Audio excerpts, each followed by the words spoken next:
လောင်းမိုက်တယ်ဗျာ အရင်စားကျင်နေတဲ့ high set ဆိုရဲဟင်းလျာကျွန်တော်စီရောက်ပြီဗျာ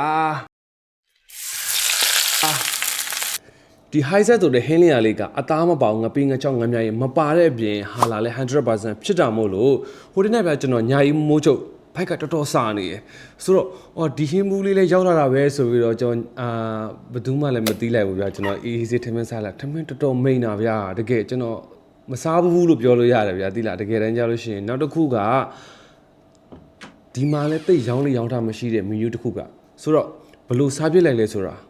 ပြောပြပါမယ်တကောင်ရောက်နေပြီဗျာအုံဆောင်အောင်ဖွင့်ပြတဲ့ခါမှာလည်းမကြိုက်တဲ့ဟင်းနေပြီပဲအဲ့ဒါနဲ့မနဲ့အတွက်ချက်ထားတဲ့ထမင်းဖြူပူပူလေးနဲ့ဟိုက်ဆက်ကထုတ်ထားတဲ့ဟင်းလျက်တဲ့တစ်ခုနဲ့တွဲဖက်စားမယ်ဆိုပြီးစဉ်းစားလိုက်ပါတယ်ဒါနဲ့တူတွဲပြီးတော့ကြက်ဥကြော်လေးလည်းသုံးဆောင်လိုက်ပါသေးတယ်ဗျာဟိုက်ဆက်ကတော့ packaging အစားအတော်လေးခရူးဆိုင်ထားတာကိုတွေ့ရပါတယ်ဒီပါကိုသွားမယ့်သူတွေအတွက်လက်ဆောင်ပေးလို့လည်းရတယ်လို့စီလုံးအောင်အဓိကထားပြီး package လုပ်ထားပါတယ်ဗျာအဝင်ပစ္စည်းကအများကြီးထူမပါဘူးခင်ဗျာအဓိကအပြင်ကြက်သွန်ပြင်းငရုတ်သီးစီချက်အနှစ်ပဲဖြစ်ပါတယ်ဆိုရ TikTok YouTube သုံးနေဆိုလို့ရှိရင်တော့တော်တော်များများ Chinese တွေနိုင်ငံ blogger တွေအများစုစားကြတဲ့ style မျိုးပဲဖြစ်ပါတယ်ဗျာကျွန်တော်ကတော့မနဲ့အတွက်ချက်ထားတဲ့ထမင်းဖြူပူပူလေးကိုမှအခုလိုမျိုးခက်ဆက်ဆက်ဟင်းလျာလေးနဲ့တွဲစားခြင်းပဲဖြစ်ပါတယ်။ဒါအပြင်ဆက်လားဆိုရင်တော့စော့ပါတယ်ခင်ဗျာ။ထမင်းမမိန်ဘူးဆိုတဲ့သူတော်မှဒီဟင်းလျာလေးနဲ့သာထီးတွေးခွင့်သာပြုလိုက်မိတ်ဆွေရ။ထမင်းတစ်ပကံစားတဲ့သူတော်မှအနည်းဆုံး3ပကံလောက်ဝင်သွားမှာပဲဖြစ်ပါတယ်။ဒါပေမဲ့အဆက်မစားနိုင်တဲ့သူဆိုလို့ရှိရင်တော့အနည်းငယ်စမ်းကြည့်စေချင်ပါတယ်ဗျာ။ထမင်းတစ်မျိုးနဲ့ပဲတွဲစားလို့ရတာဆိုတော့လုံးဝမဟုတ်ပါဘူးညနေဆောင်လောက်ရောက်ပြီဆိုလို့ရှိရင်ကျွန်တော်အနေငယ်ဘိုက်စားတယ်ဗျာဘိုက်စားလို့ရှိရင်ကျွန်တော်ကဝါဦးကြာစံတို့ခေါက်ဆွဲတို့ပါတော့နဲ့စားလေးရှိတယ်ဆိုတော့အနံမွှေးနေတာပဲဗျာလုံးဝ Chinese vibe ကိုအပြည့်အဝသွားနေတယ်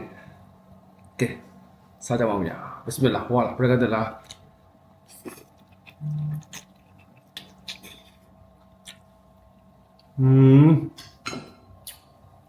လောင်းမိုက်တယ်ဗျာ